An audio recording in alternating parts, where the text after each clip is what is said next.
what's up YouTube? Welcome to the second video of the top 3 series of league starters of what the best league starters are for specific roles.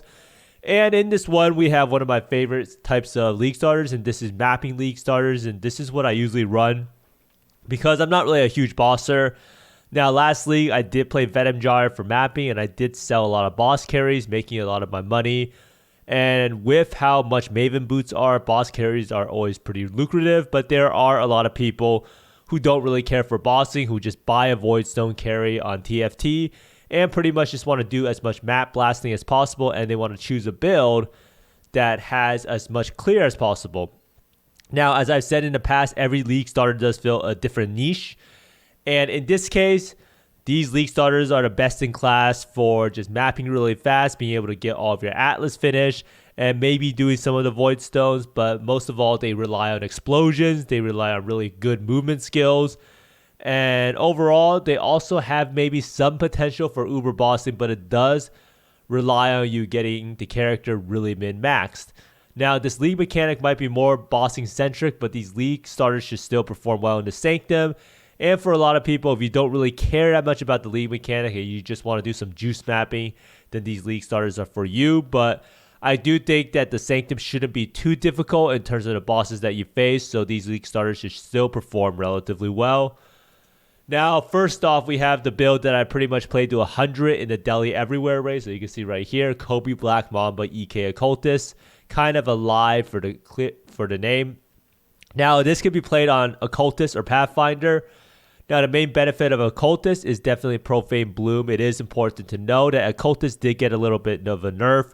You don't really have Malediction anymore, which is 10% increased damage taken and 10% damage less, or 10% less taken from you. Now, Profane Bloom is the key here. It's really good for clear speed. It pretty much explodes everything that you come in contact with. In this event, I was running Blasphemy Temp Chains, but there's a lot of different ways to do it. Now, the other option is to run Pathfinder. Now, Pathfinder is a little bit slower, and it does rely on using Poison Prolif. So if we go look at the note over here, and right here you can see it uses Master Toxicist, poisons you inflict. When you kill a poison enemy during any flask effect, nearby enemies are poisoned, so that's how they get their clear speed. But I do recommend Occultist for the Profane Bloom pops. And this build can eventually transition into Bladefall, Blade Blast, Blade Vortex, or Death's Oath. So you have some options for bossing, or you have, if you want to do some other way of clearing. Death's Oath is a really, really fast build. Now, the way that this build works is it revolves around Plague Bearer, and you shield charge around and only use Poison's Concoction to refill your Plague Bearer. So if you see here, Plague Bearer has a maximum plague value, and when you inflict poison while incubating, adds 40% of the expected poison damage to plague value. So after you have the poison on the Plague Bearer that's incubated, then you just press Plague Bearer, and it's pretty much you have like a Poison Righteous Flyer that's around you. Now, this build does have some single target issues, and all of these builds you'll see is not the greatest for single target, and it's not really suitable for Ubers unless you fully invest into it with clusters and plus gem level gear. And by plus gem level gear, I mean like plus levels to Chaos Gem. And this build does offer pretty smooth Atlas progression, and Poison's Concoction is really just that good. And you can easily farm most of the Delirium content. And most importantly, this build requires 0 gear, so it's SSFable, and it's also extremely fast. Now, if you want to see what exactly this build kind of looks like, and I think this is me playing the build in, what's it called? Back in, man, I look absolutely miserable because I'm so tired.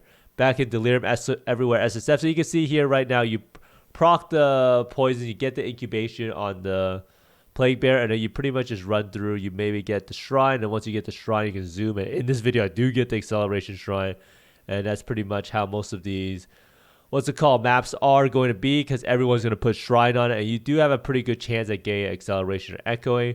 But you can see overall, it's a very, very flash play style. You pretty much just run around your map, and how fast you want to do it really comes down to how good you are at the game, because a lot of times you just want to run past everything and let the explosions take care of the rest. So Poison's Concoction, very good build, and I do think it has the end game ceiling to do simulacrums and uber bosses if you really fully invest into the character. Now, next up we have Boneshatter Slayer. Now, this build did lose a lot of its mapping potential, because GGG decided to remove the strike mastery that grants 30% range. So if we actually look over here, so this is the node in question. Now this node does make a big difference in strike range. So you see strike skills which target additional enemies can do so from 30% further away. That pretty much means like a 30% reduction in the range. However, Boneshatter was really just that good. So even with this mastery change, the skill will still be amazing for mapping. And this is one of the fastest mapping builds. As you can see, that Karn actually reached a level 100 in SSF Hardcore Delirium. And I think he actually pulled off 94 to 100 in one session. This build requires almost zero gear. It's able to get all of the void stones itself, so you don't really need to buy a carry. And this build over here, you don't really need a carry either, but you do need a little bit of gear. And you can pretty much finish your Atlas, and then you can farm at maps with the finished Atlas with the Sextants. You can choose to be Slayer or Juggernaut, and I'm pretty sure that Slayer is faster because it has the increased range and more AoE. However, Juggernaut is a lot tankier, and you won't really kill yourself to trauma as much.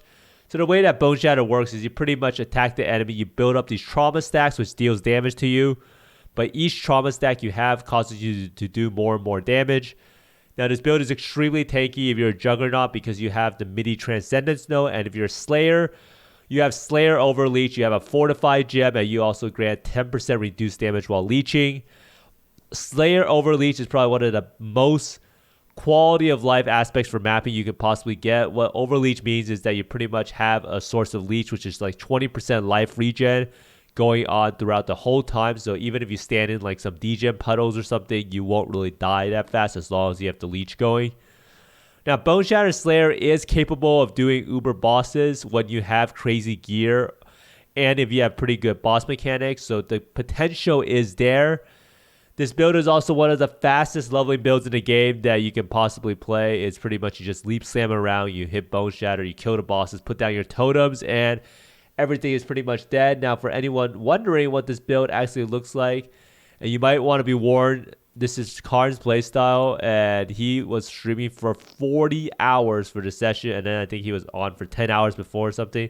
So basically, you can see you leap slam around, you hit Boneshatter, and pretty much the whole pack explodes.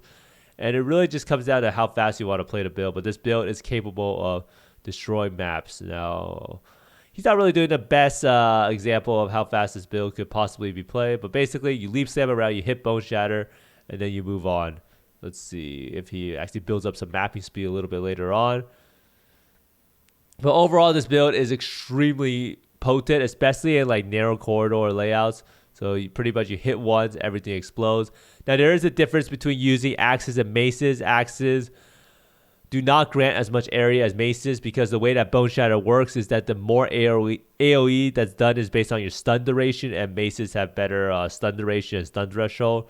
But basically, very, very, very strong build that has insane mapping speed. Now, next up, and this is a build that's kind of going under the radar. Not really that many people are thinking about it. But this is a build that I feel like is one of the best mapping builds in the game, and it's Corrupting Fever Champion. And it uses Kinetic Blast to proc the Corrupting Fever. So this is a super, super fast mapping build that relies on Hemophilia Gloves for Explode. So the way that Explode works is that bleeding enemies you kill explode, dealing 5% of their maximum life as physical damage. So you use Kinetic Blast, you apply the bleed on them, and then the Corrupting Fever slowly ticks down and kills the mobs. And once the mob dies, everything explodes and all the mobs are dead.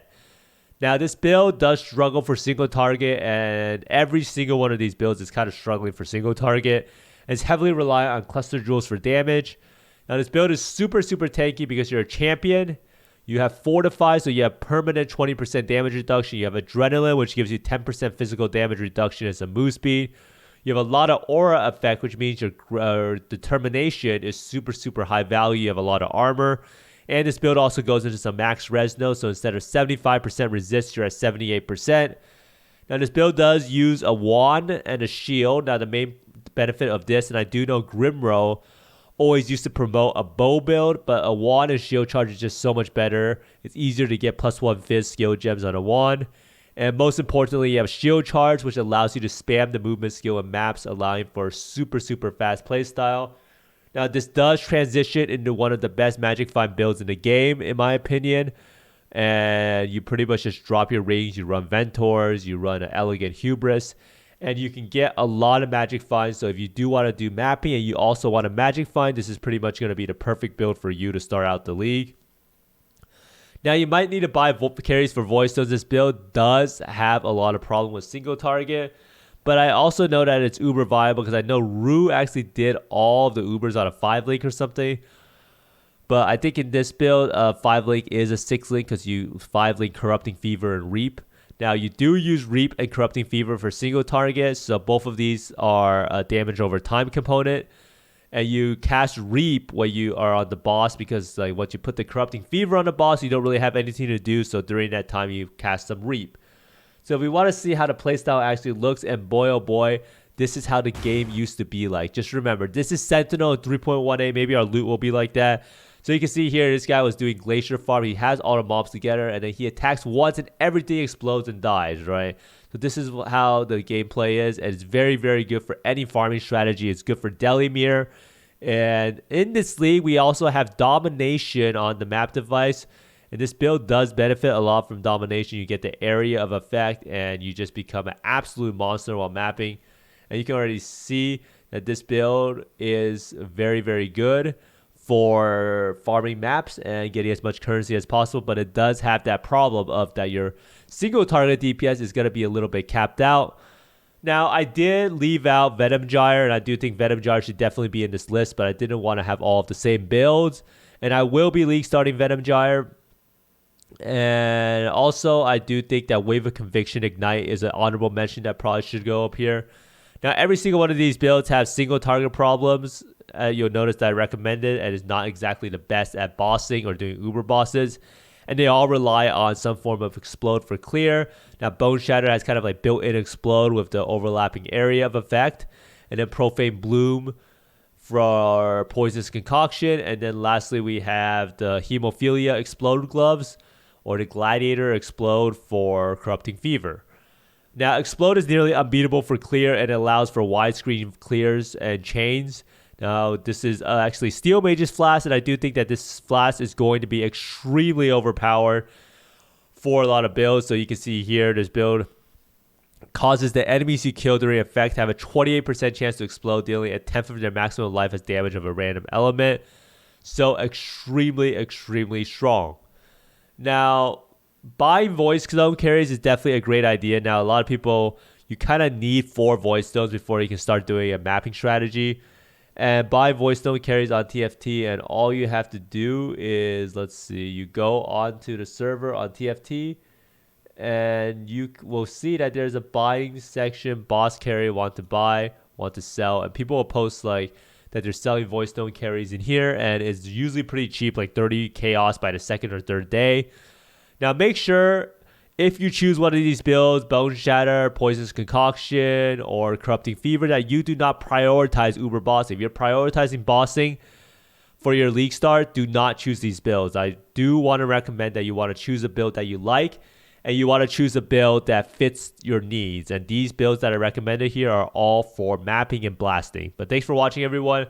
Let me know down in the comments below what build you will be league starting and which one of these builds you have tried before. But thanks for watching. Hope you find more Mirrors, Exalted Orbs, Divines, Mage Bloods, and Oriaph's Ends than me. And see you next time.